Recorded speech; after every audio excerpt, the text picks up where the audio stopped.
Kulturnice.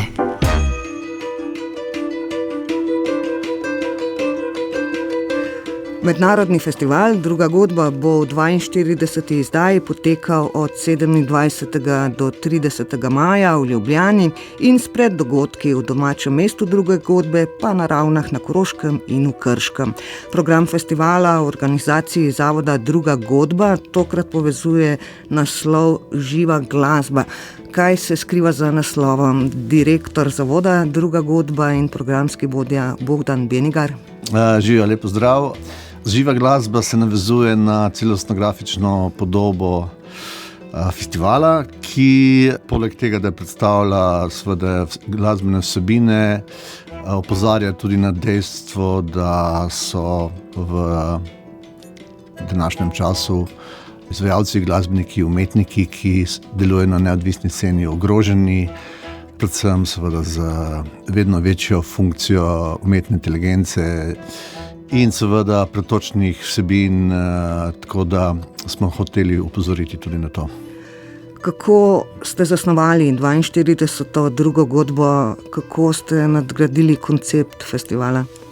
Druga godba deluje v utečenem ritmu, vedno imamo 3 do 4 dni koncertnih dogodkov in podpornega programa, ki ga seveda še obogatimo s tem, da imamo, kot ste omenili, pred dogodke.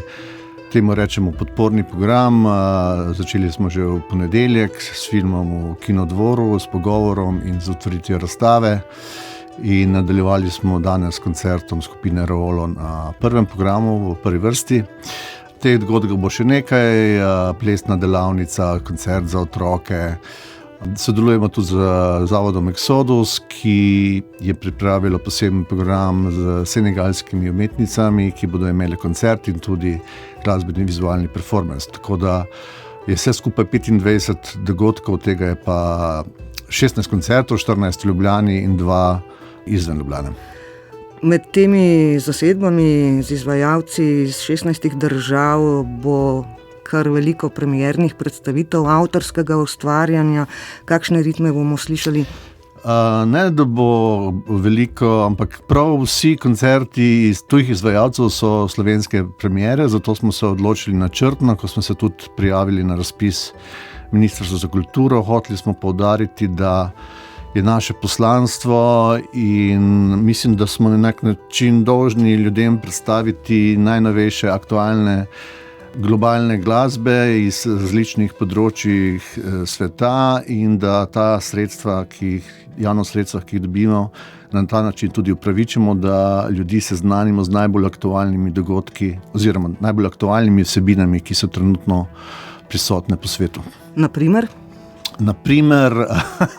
dobro, Reolo je že en tak primer, ampak seveda polagamo naše upe predvsem kar se tiče seveda obiska predvsem na največje prizorišče, ki je Kino Šiška, z 5 koncerti tam, pojutrišnjem dvojni program z Nusantara Beat in La Niña, ki je gotovo najbolj poznana izvajalka, lokalna izvajalka, ampak zdaj govorimo že o Italiji, torej več ni lokalno, ampak govorimo o državi, ki ima 50+ milijonov ljudi. Trenutno vzhajajoča zvezda, ki ima razprodane koncerte po vsej Italiji in jaz sem zelo vesel, da je ona ena izmed tistih, ki smo jo uspeli pridobiti za letošnji festival. Kakšni ritmi še bodo odzvanjali na različnih koncertih? So pravi vse od norveške ljudske glasbe do te neapeljske tradicije križanja s sodobnostjo. Vsi izvajalci izvajajo avtorsko glasbo, torej so to zelo avtorski pristopi, ki jo križajo seveda z njihovo glasbeno dediščino in gre tako za popularne glasbe, če rečemo popularne druge glasbe, kot tudi tradicionalne. Tako da to je bil vedno ta razpon Druge godbe, ki se usmerja na geografsko in tudi vsebinsko pestrost. Zato tudi tokrat v Ljubljano na Drugo godbo prihajajo izvajalci iz različnih celin. Tako, letos smo nekako začrtali od skrajnega severa do skrajnega juga, torej od Norveške do Madagaskarja in Reuniona. Iz Madagaskarja prihaja skupina Bobo in Behadža, iz Reuniona pevka Anvaro. Vmes se ustavljamo na Sredozemlju in seveda tudi poudarek na Sloveniji. Imamo premierni nastop Irene Tomažin s širšo zasedbo, Another Crying Game, odličen duo Žiga Goloba in Andreja Hrvatina. Olfa Mož s koncertom za otroke, tako da tudi poudarek seveda tudi na izstopajoče slovenske vsebine. In tudi na vokalistke, kot je že bila omenjena Irena Laninja, Tomaž. seveda, pravzaprav je vseh 5 koncertov Kino Šiška imajo v glavni vlogi pevke, torej Laninja, Gisela Joao, pevka pri Bobo in Behadža, pevka pri Lagon Noir, kot tudi pri Nusantara Beat, ki je še en zelo zanimiv band iz amsterdamske scene, ki nadaljuje tradicijo Altin Gun, ki recimo izpostavlja turško psihologijo, v tem primeru pa gre navezavo na Indonezijo, kajti vsi glasbeniki, ki so v tem bendu, imajo indonezijske korenine in pravzaprav je zelo zanimivo, da se je pevka naučila indonezijščino za funkcioniranje tega benda, ki je seveda tudi zelo v porastu na evropski glasbeni sceni. Se to kaže tudi v produkciji drugačne godbe na evropskem prizorišču in na svetovnem? Veste, produkcija je danes že tako razvita in tako dobra, da so vsi ti izvajalci produkcijsko absolutno primerljivi z največjimi pop zvezdami. Moram pa tle omeniti tudi to, da imamo v Sloveniji najboljšo založbo Glas sveta, to je Glitterbeat. In je nekako samoumevno, da imamo zelo veliko izvajalcev tudi, ki izdajo pri tej založbi, v tem primeru 3, Keris Hafana, ki bo v soboto v Cankarjevem domu že omenjen, in Nusantara Beat, in zaključni koncert, ki bo pa taka zelo plesna arabska godba v klubu Channel Zero v soboto za Marijem 808.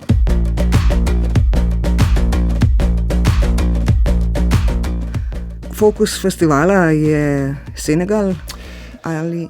Ne, Fokus Senegal je izpostavljen zato, ker imamo v podpornem programu navezave na senegalsko glasbeno tradicijo, tako plesno, plesna delavnica Sabar, Sophie Sabar, ki je plesna antropologinja in se ukvarja s senegalsko glasbeno tradicijo, kot tudi skupina, ki bo nastopila v okviru podpornega programa, za katero sodelujemo z zavodom Exodus, torej Žige ni. Torej smo izpostavili to zato, ker se je ta navezava pokazala senegalskih dogodkov, ki so pač 3, zato smo to postavili kot fokus. Drugače pa je fokus druge godbe to, da v naslednjih 4 dnevih Ljubljana postane globalna prestolnica Evrope in tudi bo. S tem programom se lahko namreč primerjamo s katerikoli prestolnico v Evropi. Začelo se bo jutri uradno, kakšen bo uvodni dan? Ja, sicer danes Reolo gostujejo na Ravnah na Koroškem. Mi smo dali to kot spet en fokus, druga godba gostuje, ker bodo v četrtek tudi v kulturnem domu v Krškem. To je tudi ena ta novost, da smo vključili eno skupino, ki ima še dodatne koncerte v Sloveniji, in to nameravamo tudi v naslednjih izdajah. Ja, jutri se začne v klubu Cankarjevega doma ob 6. s koncertom Irene Tomažin, Another Crying Game. Predtem pa bo okrogla miza Kaj zdaj, ki jo bo moderiral Nikola Sekulovič in se bo ukvarjala ravno s to problematiko umetne inteligence. Kako vpliva na ustvarjanje v glasbi? Tako, in to je brezplačen dogodek, ki bo 1 uro pred koncertom, torej 5 popoldne v klubu Cankarjevega doma. In nadaljuje se, Nadaljuje se potem s koncertom malijskih glasbenikov, torej malijska glasbena tradicija v Linhartovi dvorani Cankarjevega doma. Naj to izpostavim koprodukcijska sodelovanja s Cankarjevim domom, kjer imamo 5 koncertov, tudi s Kinom Šiškar, kjer imamo tudi 5 koncertov. Ta koncert Gitari Baro pa je tudi vključen v abonma Glasbe sveta, torej to zadnji koncert v tem abonmaju. Združujemo torej to sodelovanje javnih zavodov in nevladnih organizacij v tem primeru, in že omenjeni Reolo bodo zaključili v klubu Cankarjevega doma jutri ob 9. zvečer. Potem pa naprej v četrtek in tja do sobote. In kot rečeno, zaključek, velik, klubski zaključek, plesni zaključek v klubu Channel Zero na Metelkovi z 2 koncertoma, Sami Galbi, ki je maroško-švicarski glasbenik, v nastopu s triom, in Amar 808 solo DJ set za konec festivala. In kot rečeno, vmes še podporni program. Še enkrat bi pozoril na zelo priljubljen koncert za otroke, ki ga vsako leto izvajamo na Vodnikove domačiji, na vrtu Vodnikove domačije. Letos bo to Andrej Fon, aka Olfa Mož, ki pravi, da gre za otroke. Veliko zanimivih koncertnih izkušenj si bomo lahko pridobili. Bogdan Benigar, katerega koncerta, nastopa ne smemo zamuditi? Najboljši koncert, ki sem ga videl v zadnjem letu, pa videl sem jih po moje več kot 500, je La Niña, ki sem jo videl v Neaplju, in če bo vsaj del tega ozračja, ki sem ga doživel na njenem koncertu v Neaplju, kjer je bilo več kot 5000 ljudi, bom zelo srečen. Seveda pa imam tudi svoje osebne favorite, ampak to bom raje zadržal zase.